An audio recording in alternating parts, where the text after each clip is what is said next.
everyone and welcome back to my channel, or if you're new here, hi, my name is Nicole and I am a part-time reseller on Poshmark. Today I want to talk about things that you should do to help you be successful on Poshmark.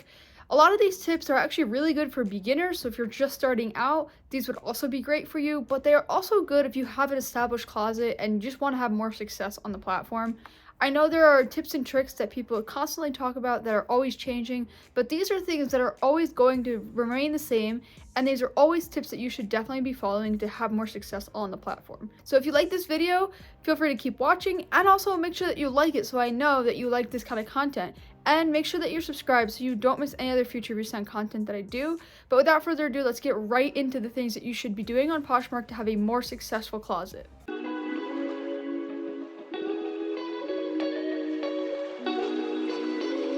Okay, so the first thing that you should definitely be doing is maintaining a closet of at least 100 active items at all times. I currently have about 450 active listings, and because I list 5 items a day, that's only increasing so much. Actually, in the last 2 months, that's doubled the closet size that I had beginning of the year. So I think it's so important to have a larger closet size because that makes it more likely that someone's going to be able to find something because you have a lot more items to choose from. So the bigger the closet size, the better. Now, I know when you're just starting out, that can be really hard to maintain. So that's why I'm saying at a bare minimum, 100 listings to have as active listings, because that'll get you started. And you could keep adding every day, which is another tip that I'm going to recommend. And that's going to help you drive more sales and be more successful. I know a lot of people that have thousands and, stuff like that, thousands of active listings. Unfortunately, I don't have that kind of capability right now. I'm a part-time reseller and I don't have a lot of space for that. But start with 100 active listings and just keep working your way up to whatever that you think that you could handle. That will help you have a lot more success. The next one is going to be a tip that I talk about all the time, and it is to share your closet daily, at least 2 to 3 times, if not more. Again, that 2 to 3 times is like the bare minimum. You definitely want to be doing more than that, but if you don't have a lot of time and you're only going to be able to do the basics, just do 2 to 3 times a full closet share. So for example, if you have 100 listings, you're going to be sharing those 100 listings 2 to 3 times each. That's only going to get you to a couple thousand shares, but on Poshmark you have up to 10,000 shares a day before you go into share jail. So I highly recommend going as far as you can to get close to that 10,000 mark, because that's going to ensure that you are getting your closet seen by more people and more items are going to be able to sell from that. So when I say 2 to 3 times a day, that is the bare minimum. Don't just stick to that. Maybe try and do more if you have time. But again, 2 to 3 times if you are just starting out and you're just starting to get in the hang of things. I actually find it's easier to share my closet with my VA. I talk about my VA in pretty much every video I have. I think it's so important to have because it will really help you not have to do all that sharing anymore. And the bigger the closet size you have, the more help that the VA is actually going to provide you. So if you're interested in learning more about that VA, I'll have something linked down below that will help you learn about it. And maybe, if you want to get one yourself, maybe it could help you have a lot more success as well with getting your items shared more. But definitely at the bare minimum, get those items shared and make sure that you are making sure that you're doing that throughout the day and not just all at once, because you want your items to be seen by the most people possible. So if you share throughout the day, that's going to help you in doing that. The next big tip that I'm going to recommend is to make sure that you are including measurements for everything in your closet, not just the clothing, but if you have art, if you have accessories, if you have handbags, if you have shoes, if you have home decor, make sure that you include measurements for everything. This goes such a long way, and I've noticed for the items that I have measurements for already in the listings, they sell quicker because they know what they're getting into, they know what they're looking for. But if I don't have measurements in the listings, they have to ask me, and a lot of the times by the time they ask you, they are already finding what they want somewhere else. So I just highly recommend including them to begin with, and you won't have that problem. And so include them for everything, because people are not only looking to see if something's going to fit them physically, like as clothing, but maybe they want to see if the piece of decor is going to fit their home, and they want to know the dimensions of it. So just include dimensions for everything, even purses, handbags, whatever you have. You can get a simple small little measuring tape. I have like a small one that I probably got for like 99 cents somewhere, and it was like really cheap, but it works really well. It does the trick. I just do everything like a flat lay, and I show every angle. So I do pit to pit for shirts, I do length, I'll do For purses, I'll do like the width of the hand strap, I'll do the width of the purse. Everything that you can think of, just include the measurements. It will go a long way. It only takes a few extra seconds to do when you're doing your listings. Another tip I highly recommend doing is listing as often as you can.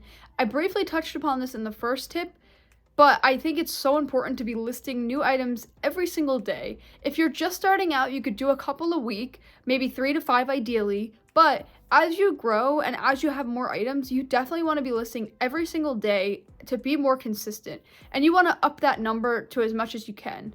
Like I mentioned also, I started out last year only listing 1 item a day. It didn't really get me the sales that I wanted. It was helpful in the moment, but I also didn't have a lot of inventory, so I had to make some changes. So come 2023, I made a lot of changes to my business to make sure that I was getting more inventory so I can list more to reach my goal. So now I list 5 items every single day, 5 new items, and I think this goes a really long way and it's really helping me make more sales. So you're not going to start seeing those consistent sales every day until you are adding more and more, but at a bare minimum, you want to at least be doing 1 a day, and you could always go up from there. But just make sure that you're listing every single day. That's going to help you have a lot of success. Another item I really recommend doing when you are listing your items every single day, I would actually recommend that you list them after 9 p.m. I don't know why, but I find the most success doing this, and I also know from other people that they also have a lot of success doing this. And I think just a lot of people are active at that time. A lot of people are settling down for the day, and they're looking at their phones and they're shopping. And also, I always find, I list my items at the 10 p.m. parties, so 10 p.m. Eastern is when the final party of the day happens. I always list them come that time, but as long as it's late in the day and you'll probably get more people that are interested in shopping. Everyone's out of work at that point, everyone's home, everyone's done with dinner, and so I find the most success doing that. I highly recommend when you list your items every single day, make sure that you list them after 9 p.m. your local time, and it will help you have a lot more success when it comes to sales. So another tip that I started doing this year actually is taking my photos during the day with really good daylight. And I only take pictures when it's a bright and sunny day out because it gives the best lighting. So you want to take them in the midday, and you want the sun to be shining directly on the item because that's going to give you the most accurate representation of what the color is in the item. And so I have a mannequin that I pull into the center of my room, and I have the window in the background that's shining light against it. And if you add an actual light that shines onto the item, it may distort the color a little bit. So I find that I just use the natural light, and that always works the best for me. So I will highly recommend for anyone that's starting out, or again, if you're redoing your pictures, if you have an established closet, to take your photos with natural light. It really makes a huge difference, and you don't have any weird shadows or color distortion or anything like that. So start doing this, and it will make a big difference to the way your closet looks. The next tip that actually has to also do with listing as well is to make sure that you include the most details possible that you can provide in the listings, because you want it to be very easy for the person to figure out if the item is going to work for them. So include all the description that you possibly can, the fit, the size, the color, the textures, patterns, if it's new with tag, if there's any flaws on it, if it runs true to size, measurements, everything that you could think of that would be helpful, even material, because a lot of people actually have allergies to certain materials, so it's very good to include that. And I would also say, if it's stiff or if it's really stretchy, if it's sheer, you want to include every detail possible to make it really easy for the buyer. And you could also incorporate using those style tags that are in the listings, and that is just another way to help you make sure that you're making your item very searchable in the feed. The next tip that I highly recommend doing is making sure that you ship the same day or the next day. I know it's really hard sometimes to ship the same day, especially when you get someone that buys outright and you have to wait that 3-hour period before you can ship. So I highly recommend either shipping same day or next day, depending on whatever works for you. They both work, and I think regardless of if you ship same day or next day, it will still help you keep a really good average ship time, and that's what people love. I always get on my 5-star reviews, people are always saying quick ship time, very fast shipping, all that, and that is why I keep shipping as quickly as I can. So I make post office runs almost every other day, or I schedule pickups every day, and that just helps me make sure that I get my packages out in a reasonable manner. And I know sometimes it's really hard to do that, especially with like holiday weekends or that you can't ship on Sundays, but I try my best to make sure that that ship time stays to be about 1 day or less. And so I find that to be really important, and it really goes a long way in the end. So make sure that you're not like waiting on your items, and make sure if you're going away for a vacation, you put your closet on vacation hold, and then you don't have to worry about your items sitting, because if you wait 5 days and you don't ship the item out, Poshmark will send you a notification saying please ship your item, and that really doesn't look good to customers. So if you're away for several days or a couple weeks, put your closet on vacation hold, and then you could just ship when you're back, when you're able to actually ship again. The next tip that I want to talk about is really important to hear, and it's a really hard pill to swallow, but it is to not just accept a lowball offer because you want to make a sale. Stick to the prices that you want, that make you feel comfortable selling the price at. Don't accept an offer just because it's something and it's better than nothing. Make sure that you're sticking to your prices, because again, this is your business. So if you just start accepting random offers that you're not okay with, it's going to reflect on you. So you want to make sure that anything that you are accepting, you are okay with, and that's going to help you make money as a business. So if you start like accepting offers that are lower than what you paid for the item, and so you start net lossing on items, that's not going to help you grow. So you want to make sure that anything that you are pricing fair, but also don't just accept an offer because it's something and it's anything. And I know we've all been there in situations where we were like desperate for a sale, so we wanted to accept it.